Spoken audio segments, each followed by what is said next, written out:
Okay, so now we're on to Arnold. I want to render this in Arnold, so I'm going to make sure that my render settings here, Arnold render is on. Okay, cool.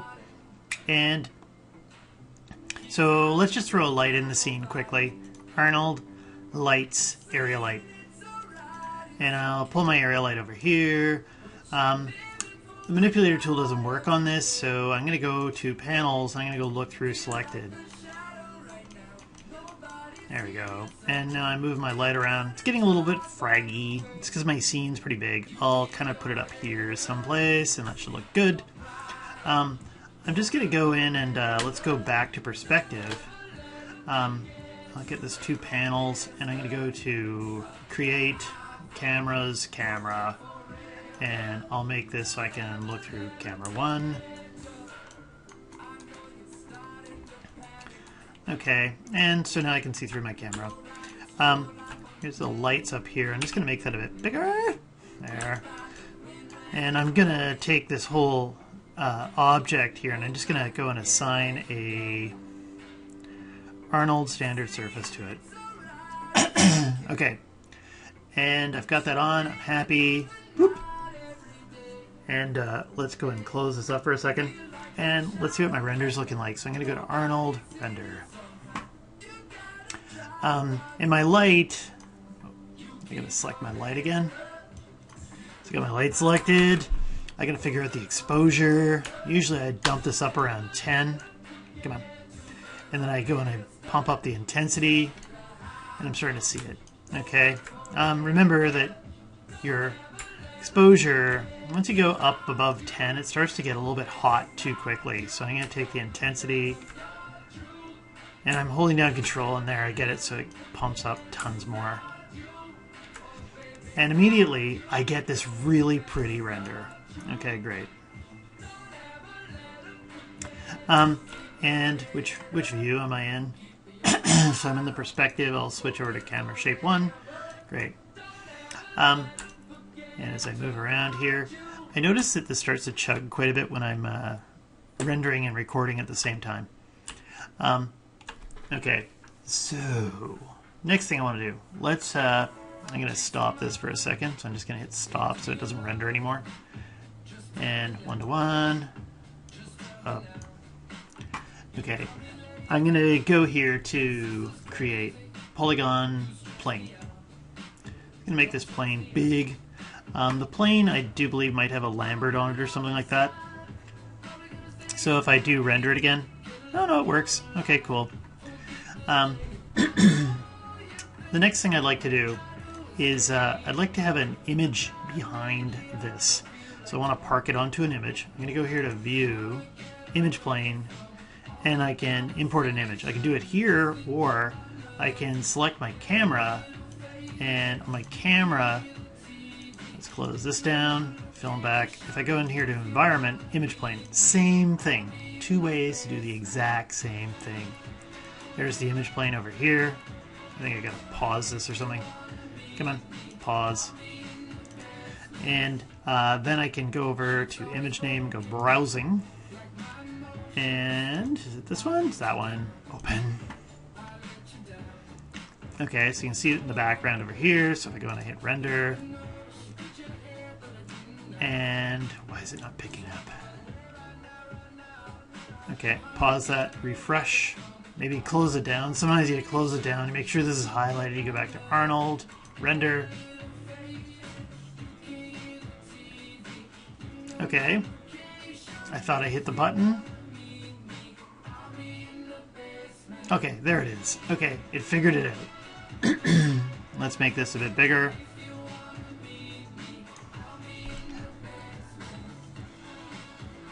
Okay, everything's working. So, and also I can hit this. Give me a bit of a squish here. I should probably figure out the aspect ratio of this. I'm just going to skip that for now, though. Because the black area up here that I'm getting. If you do take the image plane, where does it fit here to resolution gate? There we go. Okay.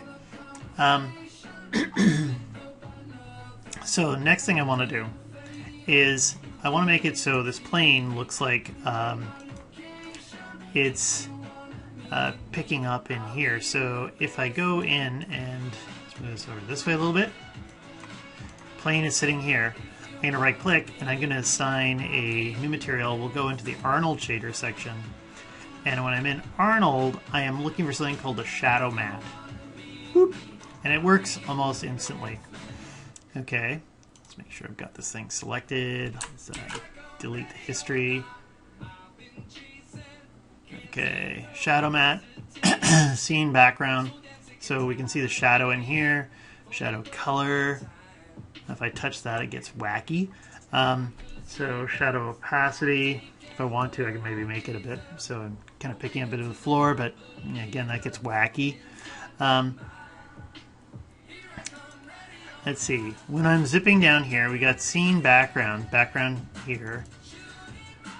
I'm going to pause this thing here, the render, because it's slowing everything down.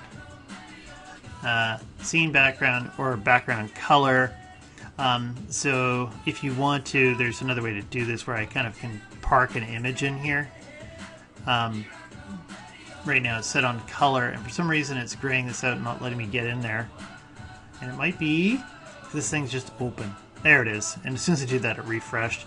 And I can park in an image into the background here. And that way I can pick up refractions and things like that. And, oh, I think I see a problem here.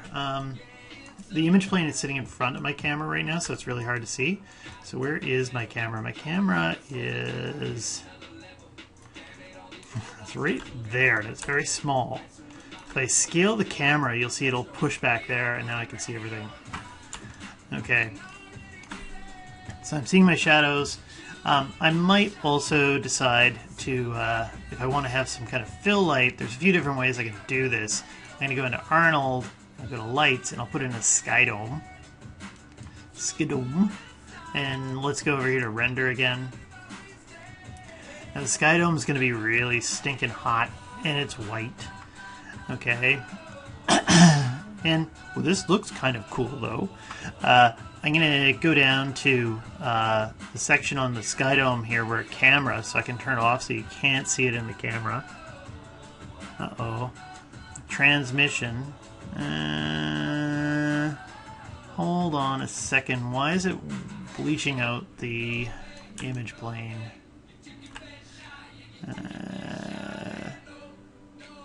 So I take this. I might have to pause this for a second. Okay, so my problem was I just had to shut down the Arnold render and then reboot it, and then all of a sudden it magically worked. Okay, sometimes you gotta do that. I keep forgetting about that when I'm doing Arnold. That's a standard. Also, if I want to, with this dome light here, for the color on this, I can go over and hit the mapping button, and I can put a file texture on. And I have a panorama shot that I did. And it's just a low-res thing right here. Whoop. Come on. Oh, that's not what I wanted. I wanted this one. There we go. Panorama on my phone. And when I do that, it's going to take, instead of that white, we're going to have something else. I'm going to pause this thing for a second as it loads that up. I might even pause my recording for a moment as it kicks in here, because for some reason it's super... Okay, so it just loaded in over here. It's kind of squished. When I hit the render again, there we go. Look at that. Now it's all picking up, and it kind of got a rougey thing from the table. And that's kind of why I did this without textures on it, so it's kind of easier to see what the hell I'm trying to pull off. And if you went into the Arnold material and when you put up your metalness, you'll see that it's picking up reflections from the table down here. It's picking up from this dome in here. And it feels like it's kind of planted in the shot to some degree. It kind of brings it in a bit more. Maybe my light intensity for the dome might be a little bit heavy-handed. Bring down the intensity so it isn't quite so saturated. But there you have it.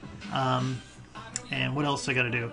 Well, if I want to render this out as a sequence here, I'm going to stop this, when it's on the IPR mode, that just kind of slows down the whole system. When I go to the render settings, I go to common. Where is it? Oh, start frame. So output transform. EXR. We don't want EXR for this one. Let's go and we'll just use, say, a TIFF. And name number single frame. I'm going to change that to name number extension. Frame padding 4. And then I'll go in here 120. Okay. And anything else in here I want, I can change my preset size. When I render out a sequence, I can potentially bump up my diffuse a little bit here. Camera anti-aliasing. You got to be careful with this one. If you pump this up, it pumps up the rest of these. Remember that the diffuse is actually your global illumination slider, so you don't want to crank that up too much either. Anything else I want to mention in here? AOVs, we're not going to talk about those yet. And then if I go over to rendering and I go to render, when you're using Arnold, you want to use the render sequence. Okay, current, we'll switch to camera 1, enable layers if you want to, add to render view, render sequence, and close. And there you have it.